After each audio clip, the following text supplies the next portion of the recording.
자, 이제 오늘 말씀, 우리 출애굽기 4장 20절 말씀을 이제 함께 보려고 합니다.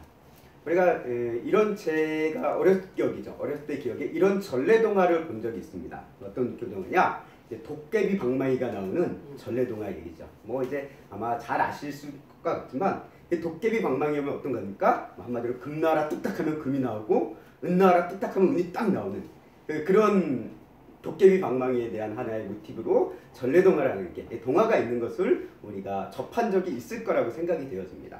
아마 만화로도 이것이 이제 방영이 됐던 걸로 또 알고 있어요. 하여튼 그 도깨비 방망이가 문득 오늘 말씀을 준비하면서 떠오르게 되더라고요.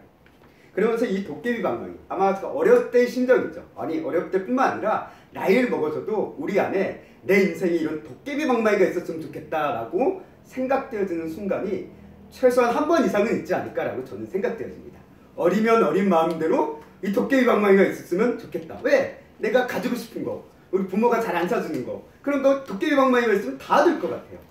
또 우리가 나이를 먹으면 어떻습니까? 우리 인생 살아가는 게 내 뜻대로 안 되잖아요. 그러다 보니까 우리 성도들이 어린이 됐음에도 불구하고 내 인생에 도깨비 방망이와 같은 뭔가 좀 있었으면 좋겠다라는 그런 마음, 아마 우리 누구라도 이 세상을 살아가는 사람들 가운데 최소한 한 번 이상은 해보지 않았을까라고 개인적인 판단입니다. 개인적인 의견이지만 아마도 그런 생각은 누구라도 품어보지 않았을까라고 생각됩니다.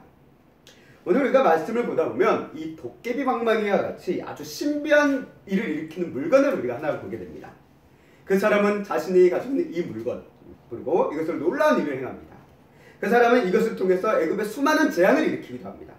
그 사람이 이것을 통해서 홍해바다를 가리기도 하고 또 그 놀라운 반석에서 물이 터지게 하는 일도 행하는 것을 우리가 말씀을 통해서 보게 됩니다. 이게 뭘까요? 모세의 지팡이입니다. 모세의 나무 지팡이입니다. 이 모세의 지팡이라는 하나의 제목으로 오늘 말씀을 우리가 시작을 하는데요. 우리가 고대 근동에서 이 지팡이는 상당한 다양한 용도가 있습니다. 우리가 지팡이 하면은 단순하게 이제 목자가 쓰는, 양치기가 쓰는 그런 지팡이로만 우리가 생각하기 쉽잖아요. 성경은 또 그런 부분이 부각이 많이 됐습니다. 그래서 주님의 지팡이와 막대기가 우리를 안위하다 시편 23편 말씀을 보면 그런 말씀이 있잖아요. 이 양치기, 목동이 가지고 있는 그런 지팡이, 우리는 그것을 생각하기가 쉬운데요. 그러나 이것은 이 고대 근동에서 지팡이라는 것은 양치기만 가진 것이 아닙니다. 거의 대부분의 사람들이 가지고 있어요. 뭐 양치기가 주로 가지고 있기도 하고 나그네들이 또 그런 지팡이를 가지고 있기도 하고요. 또 군인들도 그런 지팡이를 가지고 있다라고도 이야기합니다. 자, 이 지팡이의 용도, 이 고대 근동에서 지팡이가 어떤 의미가 있냐면 몇 가지 의미가 있어요. 하나는 뭐냐면 지팡이의 의미, 몸을 의지하는 용도로서 지팡이를 사용한다는 겁니다. 아마 이것은 오늘날에도 크게 변함이 없는 것 같아요. 우리 어르신들, 나이가 많이 드시고 또 거동이 불편하신 분들을 보면 뭐 요즘 보행기라는 조금 더 한 단계 업그레이드된 그런 물건이 있지만 보행기가 나오기 전에 항상 뭘 들고 다니셨습니까? 지팡이를 들고 다니셨어요. 그래서 지팡이에 의지해가지고 한 걸음 한 걸음 걸어가는 그런 어르신들의 모습을 어렸을 때 본 기억이 있습니다. 지팡이는 어떤 의미가 있냐? 몸을 의지하는 용도로 쓰는 용도가 있었다는 거예요. 그런데 이게 몸이 불편한 사람만 쓰는 것이었냐라고 한다면 그렇지 않습니다. 몸이 건강한 사람도 지팡이를 의지할 때가 있습니다. 예를 들면 언제일까요? 오늘날도 그런 모습을 볼 수 있어요. 대표적인 한 모습이 우리가 등산할 때 사람들이 요즘 우리나라에도 등산 인구가 상당히 많다라고 그러잖아요. 등산할 때 항상 사람들이 뭐 등산 아웃도어 이제 딱 갖추고 이제 등산 배낭 딱 갖추고 그다음에 뭘 듭니까? 등산 스틱을 가지고 다녀요. 처음에 저 스틱을 들고 다니면서 뭐 뒷동작하는데 스틱을 들고 다녀. 우리 이런 생각 하잖아요. 근데 그게 의미가 있다라고 얘기합니다. 어떤 의미가 있냐면 이 스틱을 짚으면서 걸으면 이제 힘이 분산되니까 힘이 덜 든대요. 그리고 산을 오르다 보면 이 산길이 우퉁불퉁하다 보니까 균형을 잃기 쉽잖아요. 그러니까 스틱을 통해서 몸의 균형도 잘 잡아주고 이러다 보니까 몸의 부상도 줄여주는 그런 역할을 한다라고 이야기합니다. 건강한 사람도 그래서 스틱을 써가면서 등산을 하는 이유가 거기 있다라는 것이죠. 물론 이제 좀 약간 우리나라 측면에 약간 허영심도 없잖아 있지만 어쨌든 스틱의 용도가 그거다라는 것입니다. 그래서 히말라야라는 거대한 산을 등반한 사람들도 보면 그 험준한 산, 정말 그 짐 하나라도 없는 게 좋을 것 같은데 스틱을 가지고 이렇게 올라가는 그런 모습들을 보면 그게 필요하니까 사용된다라는 것을 우리가 볼 수 있다는 것이죠. 이처럼 지팡이는 사람이 자신의 몸을 지탱할 때 어떤 몸을 움직이는데 도움을 받을 때 쓰는 용도로서 지팡이가 사용되었습니다. 이것은 요즘도 그렇지만 과거에도 그랬다는 거예요. 두 번째 용도가 있습니다. 지팡이의 두 번째 용도는 뭐냐? 자기의 신변을 보호하는 무기였어요. 무기였습니다. 한마디로 이제 뭉둥이 휘두른다는 얘기가 있잖아요. 막 어떤 일이 있으면 뭉둥이 휘두르면서 뭐 동물이 못 오게 한다든지 적이 못 오게 한다든지 좀 위협을 하는 그런 용도로서 이 지팡이를 사용했다라는 것이죠. 그래서 이제 실제적으로 이제 목자의 지팡이가 그런 용도에 가깝죠. 이제 양들을 보호하고 양들을 야생동물로부터 보호하기 위해서 그것을 쫓고 때리기 위해서 사용하는 지팡이. 그게 목자의 지팡이였고, 목자의 지팡이만 그랬냐? 아니요. 나그네들도 마찬가지였습니다. 우리가 고대 근동에서 나그네들이 이동할 때 오늘날처럼 교통이 발달돼서 편하게 이동할 수 있는 게 아니잖아요. 어떻게 이동합니까? 거의 도보로 이동하고 좀 부유한 사람들은 어떤 짐승을 타고 이동을 합니다. 그러나 그 이동하는 과정에 어떤 위험이 있습니까? 도적대도 있고요. 또 험한 야생동물도 있고 하다 보니까 그거로부터 자신을 보호할 수 있는 도구가 뭐냐라고 했을 때 지팡이라는 거예요. 지팡이. 이게 물론 효용성이 얼마나 있냐라는 것은 우리는 알 수 없지만 어쨌든 자신을 보호하기 위한 최소의 물건이 지팡이였다는 것입니다. 그게 지팡이의 두 번째 용도였어요. 세 번째 용도가 있습니다. 지팡이의 세 번째 용도가 있는데 이것은 참 어떻게 보면 우리에게 익숙치 않은 것이지만 고대 근동에서 그런 용도로 썼다 그래요. 이게 뭐냐면 지팡이는 자기의 신분을 입증하는 일종의 신분증이었어요. 자기 신분을 나타내는 겁니다. 그래서 이 지팡이는 일종의 자신의 재산이에요. 별거 아닌 것 같지만 자신의 재산이었고 또 개인의 신분을 나타내는 것이 이 지팡이의 용도였다는 거예요. 그래서 우리가 야곱이 이야기하잖아요. 야곱이 이제 바단 아람으로 이제 떠날 때 떠났다가 돌아오면서 뭘 얘기합니까? 하나님 앞에서 내가 이 지팡이만 가지고 출발했는데 돌아왔더니 이렇게 하나님께서 은혜를 베풀었다라고 이야기하는 것을 보게 돼요. 지팡이를 하나의 자신의 재산의 소유물로 본 거예요. 그런 소유물이었고 그것이 이제 부유케 되었다는 상징적인 의미로서 이야기하기도 했고요. 또 하나는 이제 이 지팡이를 신분증의 용도로 썼다라고 이야기했는데 그 대표적인 장면이 언제 나오냐면 창세기에 유다가 그의 며느리, 유다는 자신의 며느리인 줄 몰랐죠. 창녀인 줄 알고 이제 동침을 하는 장면이 나오잖아요. 그때 그 자신의 신분을 입증하는 용도로 뭘 주냐면 여러 가지 주지만 그 중에 하나가 뭐냐면 지팡이가 있었습니다. 아마 이 지팡이에 자신의 것이라는 어떤 신분을 나타내서 어떤 표식을 새겨놨을 수도 있어요. 뭐 이름을 새겼든지 뭘 새겼든지 모르지만 어쨌든 그 지팡이를 통해서 본인의 신분을 입증했다라는 거예요. 오늘날로 얘기하면 결국 이 지팡이는 뭐냐? 우리나라로 치면 주민등록증이라는 거예요. 또는 외국인을 치면 여권이라는 것입니다.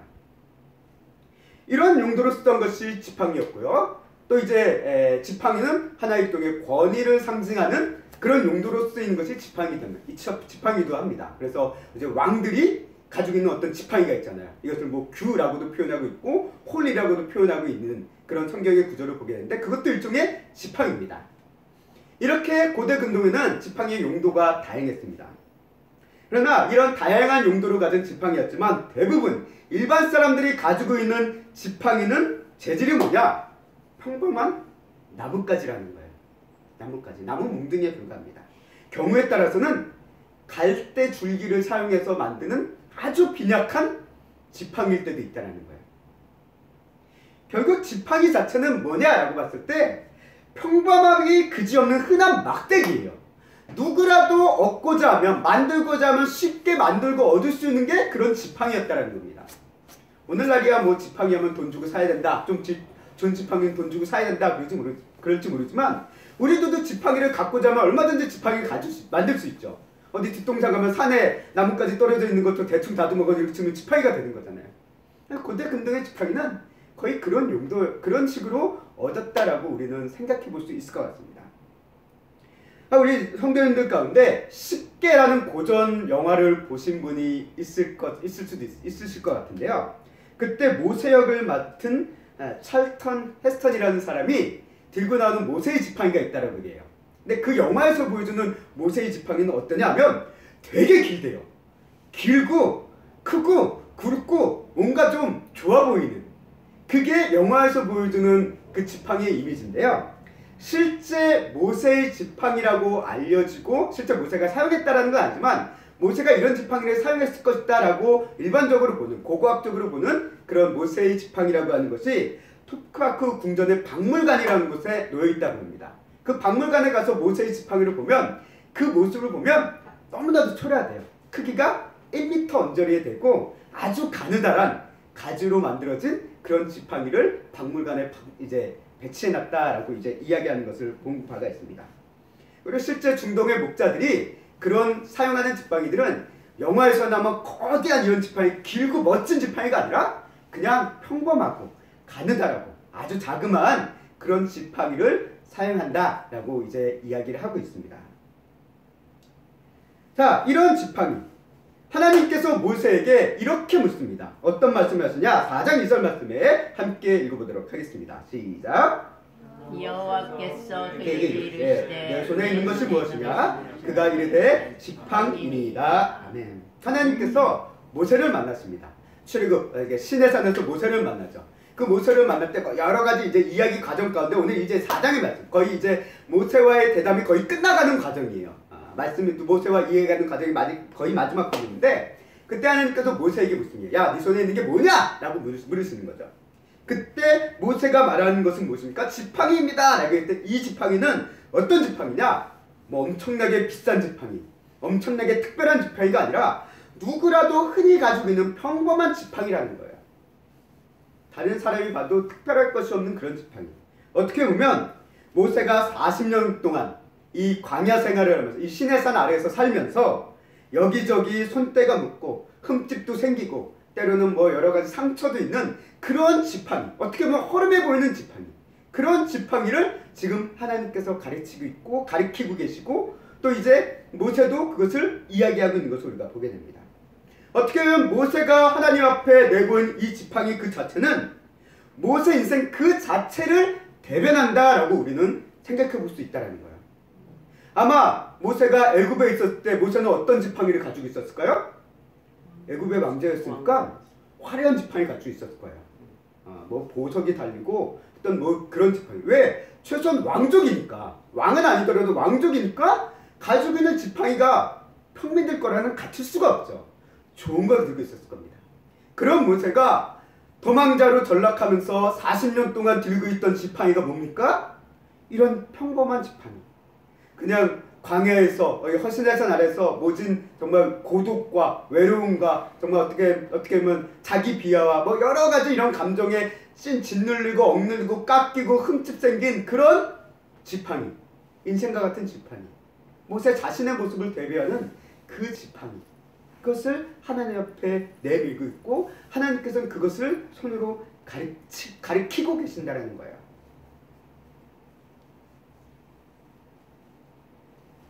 이렇게 이 모세의 손에 있었던 이 지팡이, 오늘 4장 2절 말씀에서 얘기하는 하나님께서 말씀하는 이 지팡이가 모세가 애굽으로 돌아갔을 때 그의 손에 들려 있었던 지팡이는 어떤 것일까요? 4장 20절 말씀을 함께 또 읽어보도록 하겠습니다. 오늘 본문 말씀이죠. 함께 읽겠습니다. 시작. 모세가 그의 아내와 아들들을 나귀에 태우고 애굽으로 돌아가는데 모세가 하나님의 지팡이를 손에 잡았더라. 자, 4장 2절에서는 짚고 있는 그의 지팡이는 뭡니까? 모세의 지팡이. 자기가 40년 동안 평생을 가지고 있었던 그 지팡이였습니다. 4장 20절에서 들고 있는 지팡이는 무엇입니까? 하나님의 지팡이예요. 자, 그렇다면 여기서 생각해 볼 수 있습니다. 4장 2절에 나와 있는 모세의 지팡이와 4장 20절에 나와 있는 하나님의 지팡이는 다른 걸까요? 아니에요. 똑같은 지팡이에요. 4장 2절에 가지고 있었던 본인의 지팡이에요. 그것을 4장 20절에도 가지고 가고 있는 거예요. 그런데 4장 2절에서는 이게 모세의 지팡이였지만 4장 20절에서는 이게 하나님의 지팡이로 불리고 있다는 거예요. 왜 하나님의 지팡이로 불렸을까요? 하나님께서 이 순간 모세에게 전래동화에 나오듯이 도깨비 방망이 같은 걸 싹 가져다줘서 야, 네가 이 지팡이를 가지고 가라 그래서 하는 어떤 휘황찬란한 신적인 어떤 지팡이를 주셔서 가지고 갔던 걸까요? 아니에요. 모세가 가지고 있는 지팡이는 변함없이 자신의 지팡이였습니다. 자신의 손때가 묻은 지팡이, 40년의 흔적이 있었던 그 지팡이, 그것을 가지고 가는 거예요. 근데 예굽으로 가는 그 순간부터는 이 지팡이는 모세의 지팡이가 아니라 하나님의 지팡이가 되었다는 거예요. 아멘. 어떻게 이 일이 가능했을까요? 4장 17절 말씀에 하나님께서 이런 말씀을 하십니다. 함께 읽겠습니다. 시작. 너는 이 지팡이를 손에 잡고 이것으로 이적을 행할지니라. 아멘. 자, 상식적으로 생각해보세요. 지금 하나님 17절에서 하나님께서 모세에게 이 지팡이를 잡고 이적을 행하라라는 이 지팡이는 뭡니까? 모세의 지팡이에요. 자신이 40년 동안 평생 써왔던 지팡이에요. 젊었을 적에는 이거 가지고 동물과도 싸우고 뭐 도적대도 쫓고 했던 그런 지팡이. 그러나 나이가 들면서 이제 도적대를 더 이상 쫓을 수 있는 그런 무기로서 쓰기보다는 그저 자신의 몸 하나 지탱하면서 가고 있는 그런 지팡이. 그 지팡이로 하나님께서는 기적을 행하래요. 어떻게 이 평범한 지팡이로 기적을 행할 수 있습니까? 여러분 하실 수 있습니까? 지금 여러분의 인생에게, 저와 여러분들의 인생한테 야 앞으로 네가부터 이제 나가서 기적을 행하면서 나가! 라고 얘기할 때 우리가 하실 수 있습니까? 우리는 못해요. 왜? 지금까지도 그런 일을 해본 적도 없고 하고 싶어도 이루어진 적도 없기 때문에 우리는 못합니다. 그러나 하나님께서는 하신다는 거예요. 아멘. 이적의 출처, 이적의 기준은 어디서부터 오냐? 내가 아니라 하나님으로부터 온다라는 것입니다. 하나님께서는 자신은 할 수 없다라고 말하는 모세. 이제 우리가 모세와 하나님이 만났을 때 지금 이 4장까지 오기까지 모세는 끊임없이 뭘 얘기합니까? 나는 못한다는 얘기예요. 나 못합니다. 나는 못합니다. 나는 할 수 없어요. 할 수 있을 만한 사람 보내주세요. 라는 것을 계속 얘기하고 있어요. 그런데 하나님은 그런 모세에게, 자신은 할 수 없다라고 하는 그 모세에게 무엇을 행합니까? 그의 지팡이를 땅에 던져서 뭐로 바꾸십니까? 뱀으로 바꾸십니다. 그리고 그 뱀의 꼬리를 다시 잡으면 다시 그것을 지팡이로 바꾸시는 하나님의 이적을 모세 눈앞에 보여주시는 것을 오늘 말씀은 기록하고 있어요. 평범한 모세의 지팡이가 능히 하나님의 지팡이로 지금 역사하실 수 있음을 모세의 눈앞에 비로소 먼저 시연해 주신 거예요. 뱀이라는 사건이. 물론 또 다른 의미도 있을 거라고 생각이 되었지만 오늘 말씀의 관점으로 봤을 때는 우리는 이렇게 볼 수 있다는 겁니다. 나의 지팡이로 아무것도 할 수 없던 그 지팡이, 하나님의 일이란 어떤 기적을 행할 수 없을 것 같은 그 지팡이가 하나님의 말씀에 순종해서 따르자 어떤 일이 일어납니까? 놀라운 일들이 일어나기 시작했다는 거예요. 얼마 전까지 이 지팡이의 주인은 모세 자신이었습니다. 내 손에 붙잡혔어요. 그러나 이제 이 지팡이, 모세가 애굽으로 가는 이 순간부터 이 지팡이의 주인은 누구냐? 하나님이라는 거예요. 하나님의 손이 그 지팡이를 붙들고 있다는 겁니다. 비록 외향적으로, 현실적인 눈으로 봤을 때 모세가 여전히 들고 있어요. 그러나 이 모세가 들고 있는 이 지팡이를 또 붙잡고 계시는 분인데 그게 누구냐? 하나님이라는 거예요. 그리고 그 지팡이를 통해 하나님의 능력과 이적과 기적이 일어나기 시작하는 것을 출애굽기는 기록을 하고 있다는 것입니다. 그래서 모든 능력, 이런 이적은 모세로부터 오는 것이 아니라 하나님께로부터 오고 있다는 것. 그렇기 때문에 모세의 지팡이가 하나님의 손에 붙들린 그 순간부터 이 순간 이 지팡이는 모세의 지팡이가 아니라 하나님의 지팡이가 된다는 거예요. 우리는 이와 같은 모습을 또 하나 볼 수 있습니다. 이 같은 지팡이에 대한 이야기를 또 하나 볼 수 있는데 이스라엘 백성들이 출애굽한 이후에서 광야에서 40년 동안 생활하는 것을 우리가 보게 됩니다. 그 광야 40년의 과정 가운데 이 모세와 아론에 대해 어떤 지도자들에 대한 어떤 반발 세력, 그런 세력들이 일어나는 때들이 있었어요. 그때 하나님께서 그 반발 세력을 침묵하기 위해서 하나 사용했던 과정이 뭐냐면 지팡이를 통해서 그것을 보여주시는 것을 우리가 보게 됩니다. 그래서 하나님께서는 아론의 지팡이와 그 아론은 이외에 여러 이제 지도자들, 다른 12지파의 지도자들, 그런 사람들의 지팡이들을 다 모아놓고 하나님의 손에 붙들린 지팡이가 누구의 것인지를 분명하게 보여주시는 사건이 민수기 말씀에 기록되어 있는 것을 우리는 보게 됩니다. 그래서 민수기 17장 5절 6절 말씀 우리 함께 읽어보도록 하겠습니다. 시작. 내가 택한 자의 지팡이에는 싹이 나리니 이것으로 이스라엘 자손이 너희에게 대하여 원망하는 말을 내 앞에서 그치게 하리라.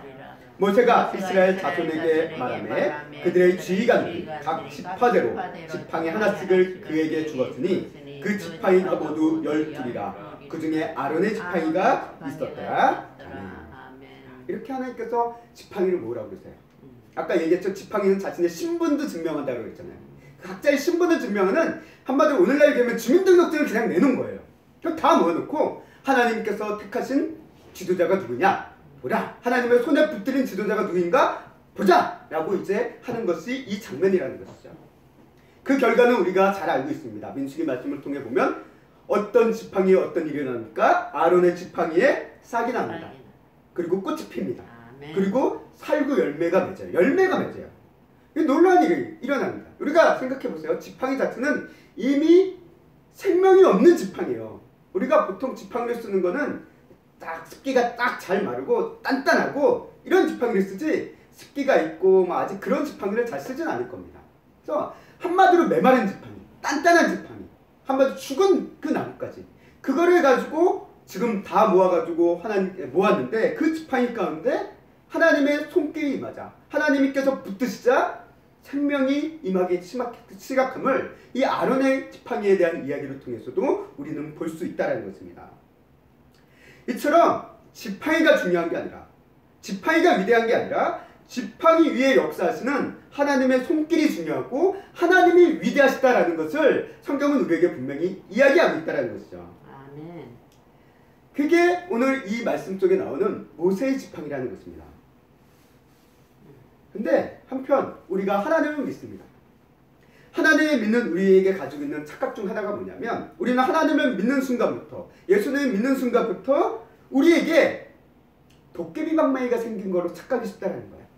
그래서 예수님 믿으면, 하나님 믿으면 모든 것이 잘 되고, 모든 것이 문제가 없고, 모든 것이 잘 풀려나가고, 모든 나의 좋은 일만 생긴다 라는 착각 속에 우리는 빠지기 쉽다는 거죠.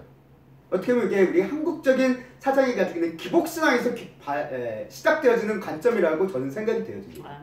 물론 영적인 의미로서 크게 하나님의 어떤 나라의 어떤 거대한 결과론적으로 봤을 때 그게 틀린 얘기는 아닙니다.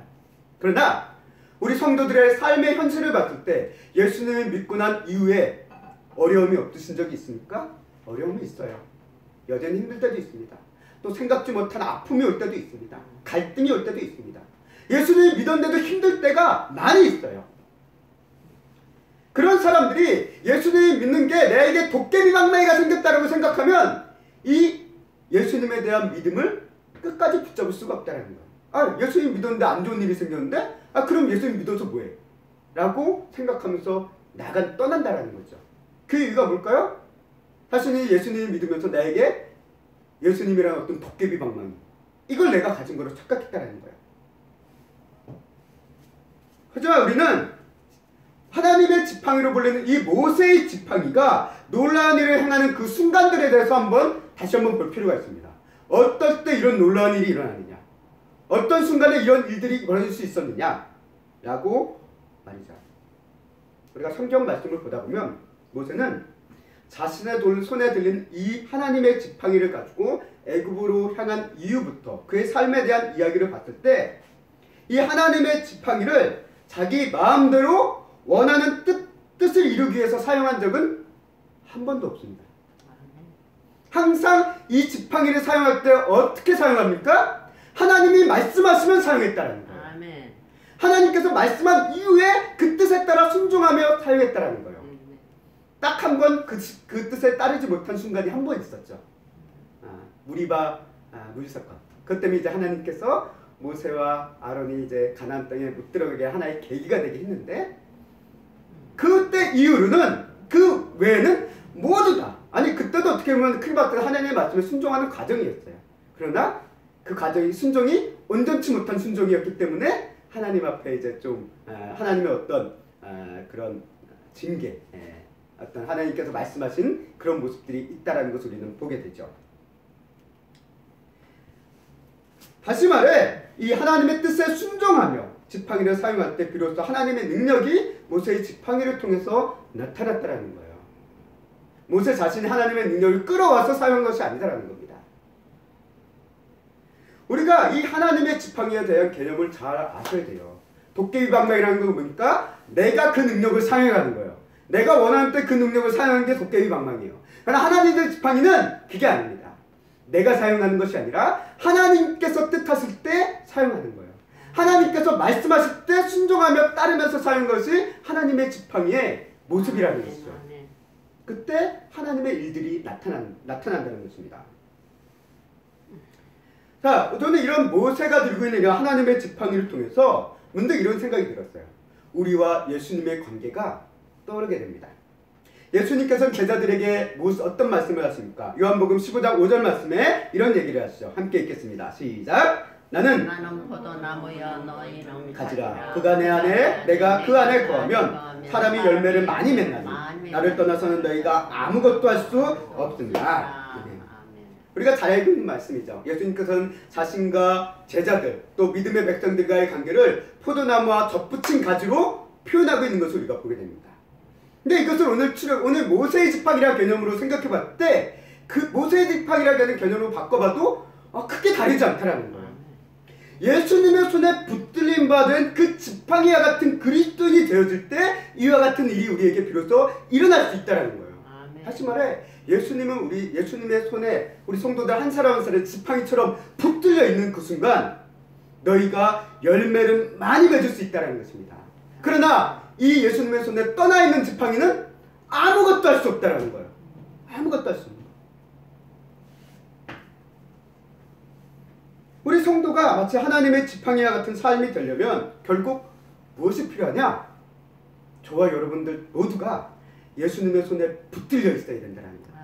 붙들려 있어요. 내가 붙잡는 게 아닙니다. 붙들려 있어야 되는 거예요.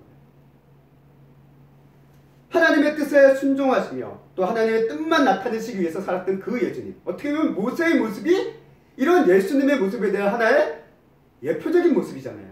상징적인 모습입니다. 하나님의 뜻에 순종하면서 하나님의 뜻을 이루기 위해서 하나님의 지팡이를 사용한 그 모세의 모습은 다름 아닌 하나님 예수님을 통해서 하나님의 뜻을 이루기 위해 우리 성도들을 이 땅에서 사용하기 위해서는 그 예수 그리스도의 모습과 맥을 같이 한다는 거예요.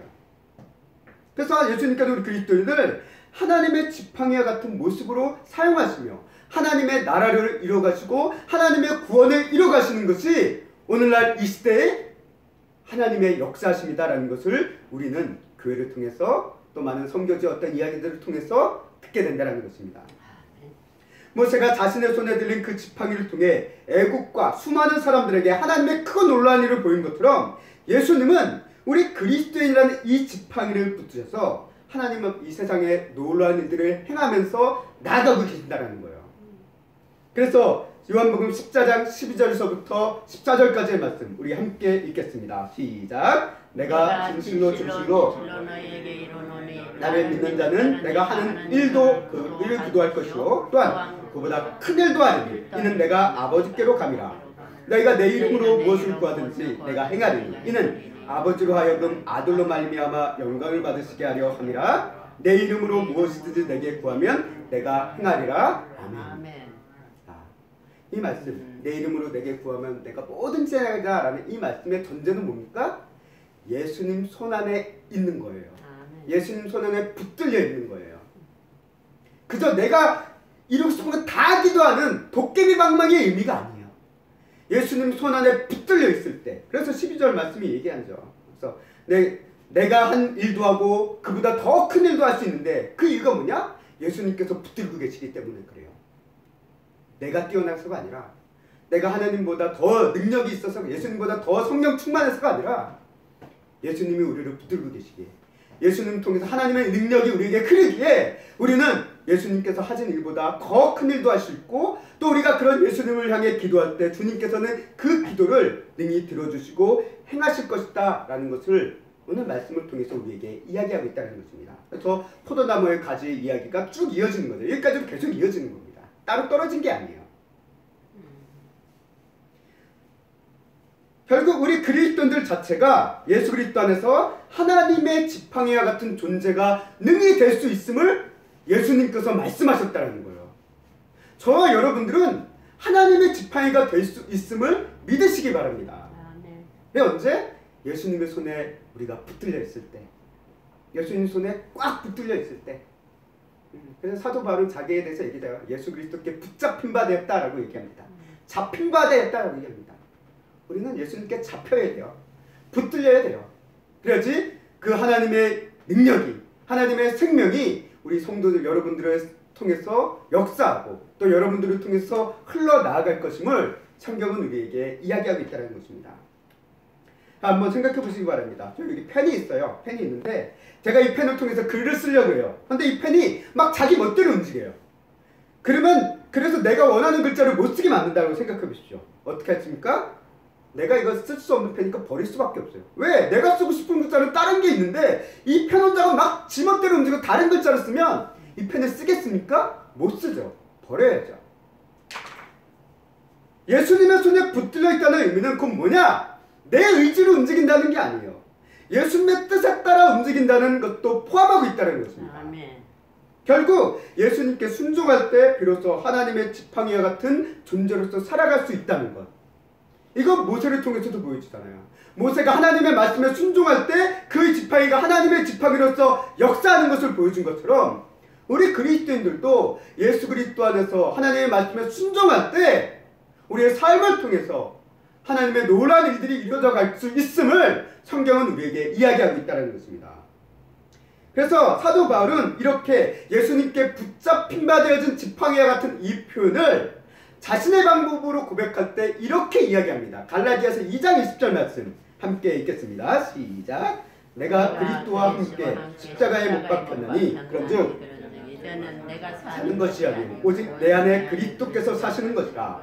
이제 내가 육체 가운데 사는 것은 나를 사랑하사 나를 위하여 자기 자신을 버리신 하나님의 아들을 믿는 믿음 안에서 사는 것이라. 아멘.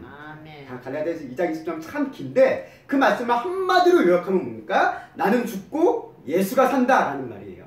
예수가 산다. 예수님이 산다. 나의 생각과 나의 고집과 나의 어떤 힘은 다 죽이고 오직 하나님이신 예수 그리스도의 뜻에 그분을 믿는 믿음 안에서 순종하면서 사는 것을 이야기하고 있다는 거예요. 아멘. 결국 하나님의 지팡이와 같은 삶을 사는 거죠. 그 결과 사도 바울의 삶의 모습이 어떻습니까? 사도행전을 통해서 보여준 사도 바울의 모습은 어떻습니까? 그야말로 하나님의 지팡이와 같은 놀라운 삶을 살았다는 것을 성경은 분명하게 우리에게 보여주고 있다는 거예요. 우리 많은 사람들이 하나님의 지팡이 같은 인생을 얘기합니다. 그러나 실제 우리가 꿈꾸는 삶은 하나님의 지팡이가 아니라 도깨비 방망일 때가 더 많아요.